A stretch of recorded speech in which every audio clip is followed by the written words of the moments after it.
السلام عليكم ورحمة الله وبركاته. أسعد الله أيامكم. شلونكم؟ شلون الصحة؟ شو الأخبار؟ إن شاء الله بخير. معنوياتكم، حبكم للوطن، حب الوطن لكم، مرتاحين إن شاء الله. إن شاء الله انتظرونا قريبا. إن شاء الله إن شاء الله بقوة الله حرجع للمدرسة بقوة. وبعد ما أرجع لمدرسة الدولة الشح الانتخابات وراح أصير نائب بالبرلمان إن شاء الله، لأن شوية أحتاجيت إن شاء الله خير. وهسه يعني احنا دا نتجول مرتاحين الحمد لله والشكر. راح فول هيك ترند راح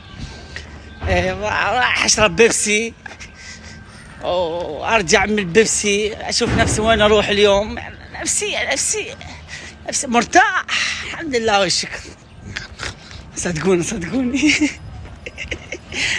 والله يا الله حتى بالكذب مبين انا. صدقوني لا الحمد لله والشكر والله العظيم.